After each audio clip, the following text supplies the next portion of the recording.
Welcome back to the Purpose and Profit Club podcast. I'm so excited to record this episode. First, I just want to say hi and hello, and thank you to so many of you who have booked sales calls with me with this recent launch.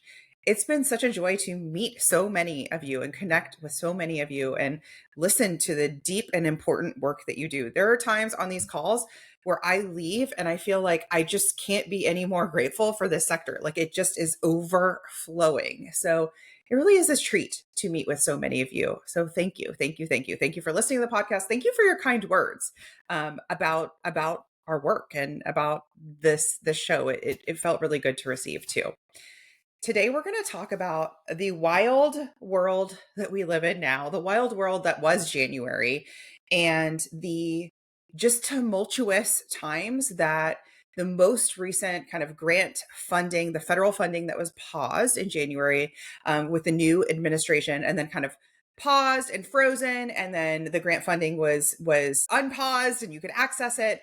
And the word that is coming to mind for a lot of organizations who are heavily reliant on grant funding was amidst stress, was uncertainty. Like, what is happening? What's happening?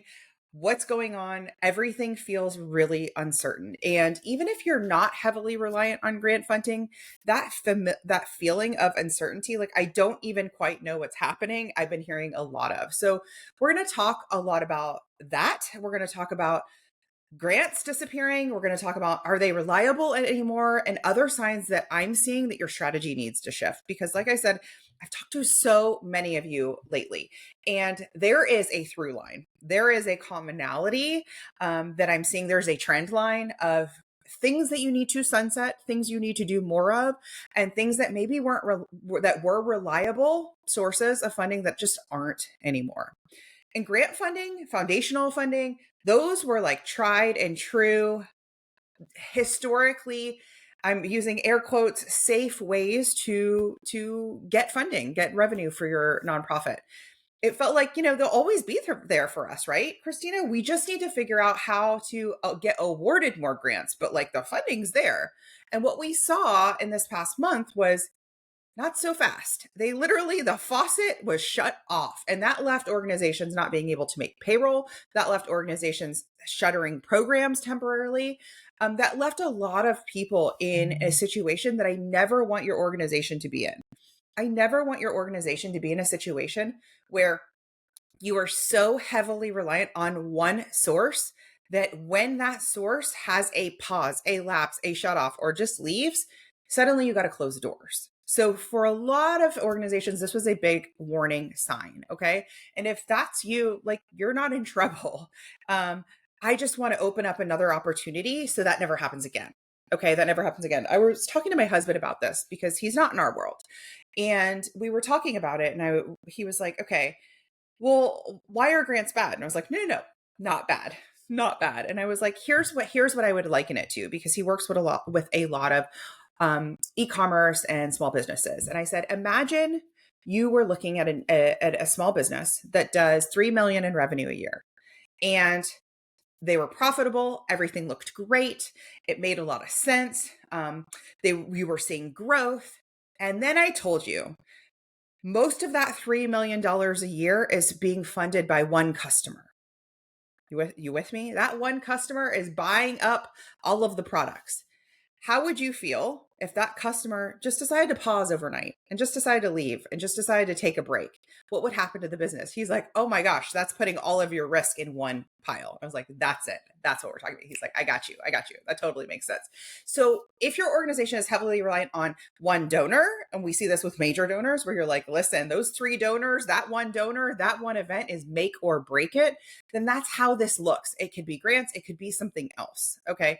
So that's why it's really, really important to sort of go, is this really safe and secure, or is this giving us a false sense of security?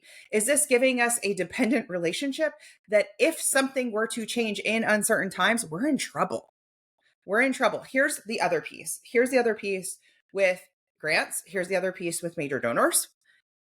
Slow moving, unpredictable, subject to political decisions, subject to inflation, subject to economics, right? Subject to a lot. I don't like you to spend a lot of extra people power and a lot of extra staff power and a lot of extra dollars doing things that may or may not get awarded to you. So grants are a great example of that. You spend all of this money applying for grants. You hope you get the grant only to find out maybe you got 1 out of 10. And then that one you got is for a super restricted use case. You can only use it in this way, but you can't use it for this operational expense. You can only use it for this programmatic expense. It puts you into a box. I remember my kids' preschool saying during one of the parent meetings, we were granted all of this money and we were able to buy, these fancy, they were able to buy these, like a Vitamix blender and some other fancy tools for their kitchen. And they're like, but no one uses it because they didn't have the staff to like serve smoothies and make soups and all of the things for the children. And so it was like this weird thing of being like, well, we got awarded this grant, but actually the cost of using the grant in which the grantee tells us we have to use is really hard. And then you have to spend the time reporting back on the grant. Okay. So we're going to talk about today some other ways that you can bring in new funding and then some other sources. And then some other red flags that I'm seeing just kind of persistent in the most recent kind of cohort of calls and emails and DMs that I've been getting. So there's some hidden warning signs. And this is a conversation to bring to your leadership because the leadership oftentimes is saying top down, this is safe. This is secure. This is best practices. This is how to grow our business. Our organization. We need this type of consistent, reliable funding, like foundation relationships and grant relationships and spending a lot of time whining and dining this one donor. And this January was a test run, a trial run on why that's not true. So here are 3 more big funding red flags that I've been seeing. The first one, you're paying for social media and there's not ROI. So here's the good news. The good news is y'all social media is looking pretty good. I check out your Instagram. You are very proficient in Canva. You're doing reels and video and it's looking good. And then I say to you on a call, you and I are talking, and I say, tell me about your social media. Oh my gosh, our social media person is awesome. They really like it. They really like what we do. They're really invested. And I think our content's really fun. Cool. Has it brought in any fundraising dollars? Silence. No. Has it helped your blah, blah, blah campaign? Has it helped your membership drive? Has it helped your program enrollment? Has it helped bring in new monthly donors? Big, zero, quiet, silence. No. Okay. So we need to do a check-in. Okay. We need to check in. If you're investing in content creation, social media management, ads, etc., resources and time, but no fundraising revenue is coming in from that, or no action is coming in, no result of that is the result you're looking to see, increased enrollment, event sales, etc., is happening, that is a red flag. The channels look great, but that's where the success stops. This is not about vanity metrics. This is not about vanity aesthetic. Like we look pretty, right? Pretty posts don't pay the bills.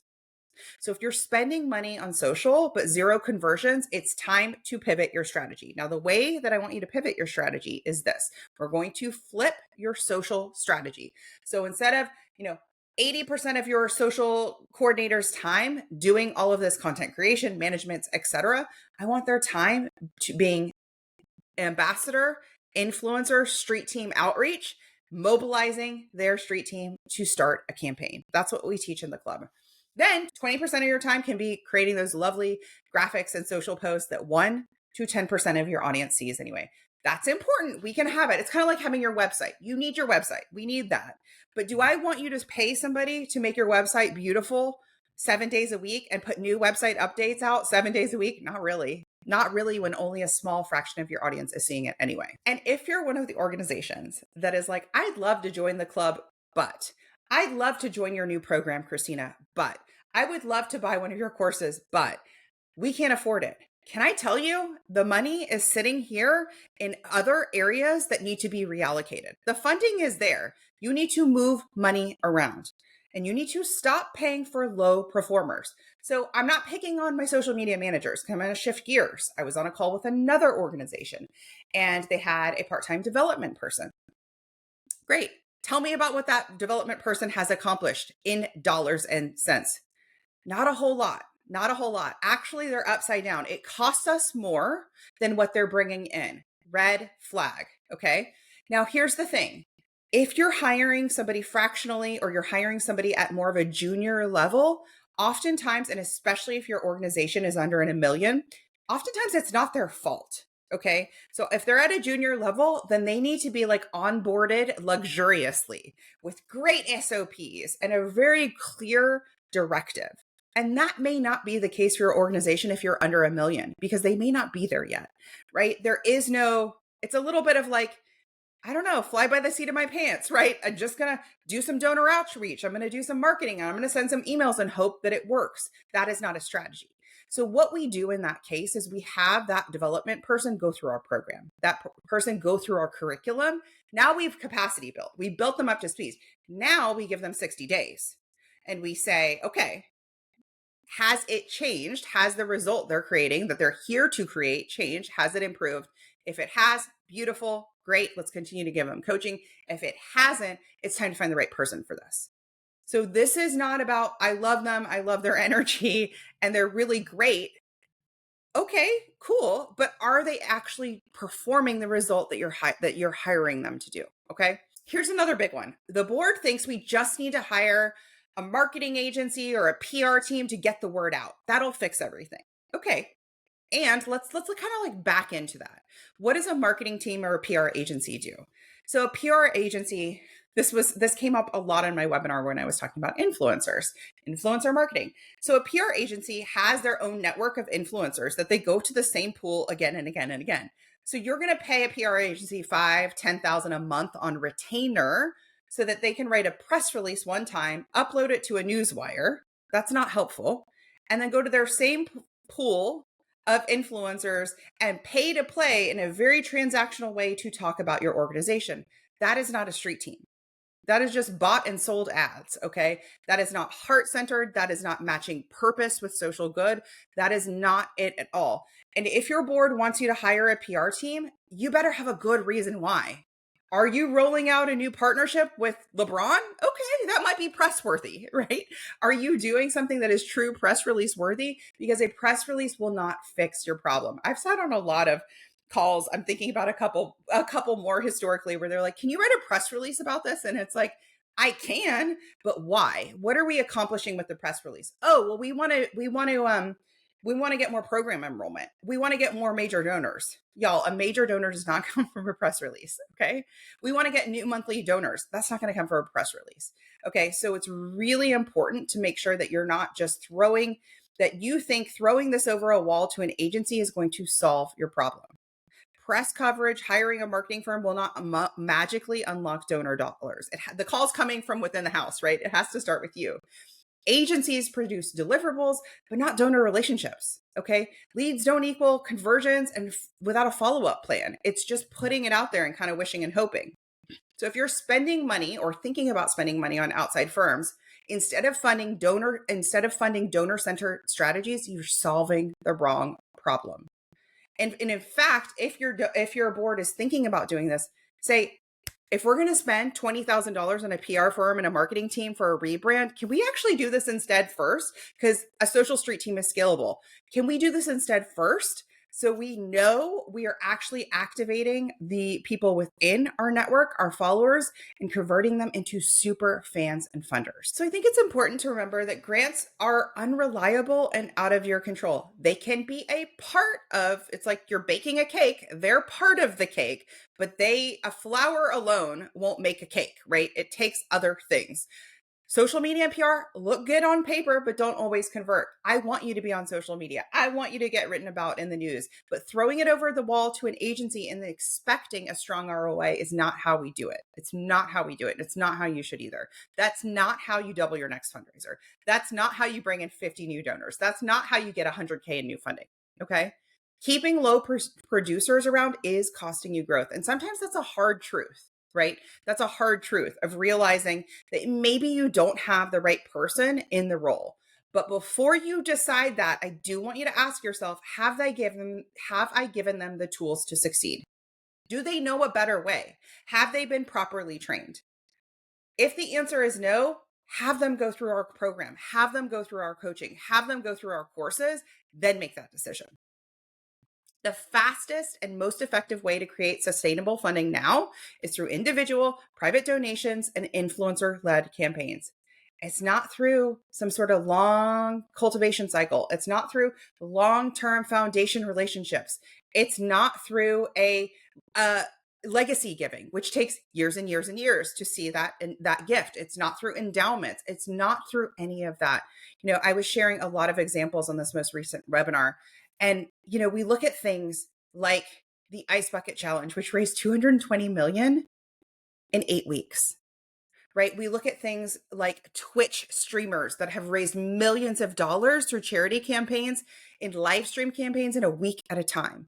We look at things like Charity Water's birthday campaigns, which one person for their birthday campaign they have multiple people who have raised over $1 million as a solo birthday campaign. We look at things like Brooke Eby, who is such a champion for ALS, who herself has raised over $70,000 for ALS research in collaboration with Salesforce, her employer. Come on. Such a good collaboration. We look at things like Tessbone's live stream as a Swiftie, bringing in other Swifties who raised $60K for the Rainbow Railroad, who raised over $30K for domestic violence. These are in collapsed timelines. She did that in less than a week. So yes, $60K through one individual donor or one grant is cool and all, but bringing in $60K through 100 new donors in less than a week, you cannot beat that. You cannot beat that. And why are you trying to chase the slow, uncertain money when this is right here waiting for you? This is right here waiting for you. The fastest and most effective way to do this is through individual private donations. Influencer partnerships with influencers and creators is a $127 billion economy. And you can start this small. You can start this with micro influencers. You can start this with just peer fundraisers and ambassadors, but they're right here. They're all around you. Fundraising isn't always about just visibility. It's about conversion. And that's the piece with the social media that really it really irked me is it's not just about putting your content out there and hoping that everybody sees it. If I stand outside my front door right now and start shouting, everyone within, I don't know, a block will hear me. That's it. But if me and 10 other neighbors start shouting and we're at different blocks in our neighborhood, suddenly we have a little bit of a ripple effect. We got some momentum, right? That's what you need. You literally need that digital momentum. And here's some questions that I've been hearing lately. Where do I find them? Will this even work for me? We've had educational institutions. We've had youth empowerment. We've had animal rescues. I've had all sorts of people say this won't work for my cause area. And that's just not true, y'all. It's just not true because all three of those buckets I just named, we've worked with clients that have had all of those. Oh, but we're international. Oh, but we're all virtual. That is not a problem. You know who's all virtual? That creator with 1 million followers on TikTok. That person's all virtual too, right? So it's the first step is figuring out that audience alignment. We teach a process in the club to do that. If you're thinking, what if I don't know any influencers? You start with the micro influencers in your community. Kind of like with grants. If you think about this, you're like, where do we even start with federal grants? Which ones would we even apply for? Right? You're like, okay, well, what makes the most sense? What's the low hanging fruit here? Who are the warmest opportunities for this? And that's similar to what you're doing here. It's not throwing spaghetti at the wall. If you're thinking my social media presence is too tiny, perfect. This isn't about your follower count. Remember the domestic violence shelter I told you about earlier? They didn't have tons of followers. They weren't sitting at 50,000 followers.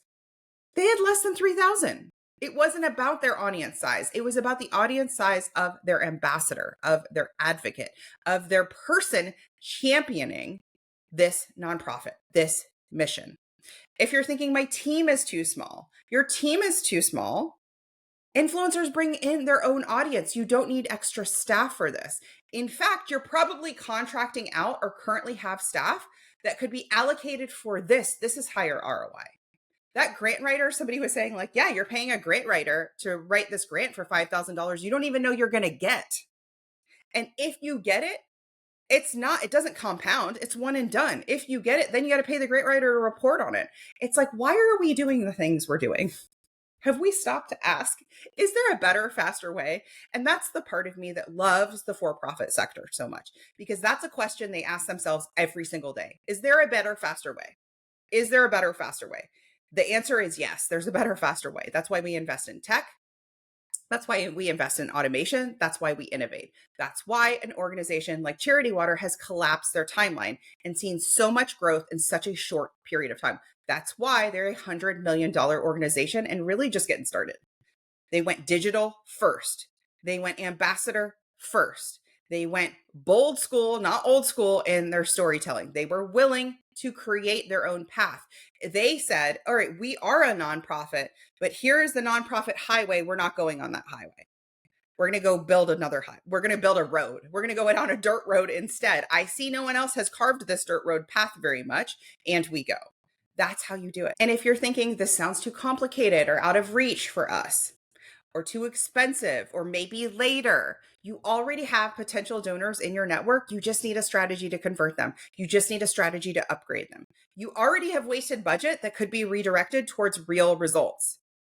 That's a hard truth, right? You've already thrown good money after bad. What do you want to do instead this year? You already have the ability to build funding momentum. You just need to shift focus. I'm thinking about another executive director I talked to, and I was like, oh, you're so close. You've done so much. Now it's like we're going to add fuel to the fire, right? This is the next layer. I've worked with organizations that have reallocated funding from low performing marketing agencies, grants, tactics, teams, stagnant social media efforts, and put it into strategic fundraising systems. This changes everything from birthday fundraisers to micro influencers, partnerships. This strategy scales fast without needing a big team or a giant budget, without needing a bunch of grant writing contracts, without needing contractors, without needing a bunch of long-term donor cultivation, fancy gala events. We didn't even get into events. But by the way, why don't you pull money that you're spending on flowers and food for your event that barely nets anything and costs you a lot of time, and try this instead? Pull the time from the staffer who is absolutely overwhelmed with planning that annual gala that it has turned into a time suck. Take that off their plate, or take some of it off their plate, and invest in these strategies now. So if grants are pausing, disappearing, influx, whatever they are in the future, if social media, the algorithm feels so hard. I was looking at a social media report about last year, and we saw in Instagram, we saw in a couple social channels, some decline in engagement, some decline in visibility. I get it. And it feels hard. If sinking money into PR firms, if sinking money into other kind of fractional help isn't working, it's time to shift your strategy. So very often your nonprofit doesn't have a funding problem, it's a reallocation problem. Where do we want to really reallocate two things? The time, the staff time, and the money, the resources, the money we're spending and the time, right? Where do we want to reallocate that? So if you're ready to stop spinning your wheels and actually grow, I want you to book a call with me. Book a call with me. You can click the link in the show notes and let's talk. In the meantime, I am here. I am sending you virtual high fives and hugs. I know it has been a challenging, weird time with this federal cycle on, off, snip, snap, snip. And I'm very, very hopeful that gets resolved and that doesn't happen again. In the meantime, I am also very, very hopeful that you put your organization in a position where it is no sweat if it does. I'll see you next time.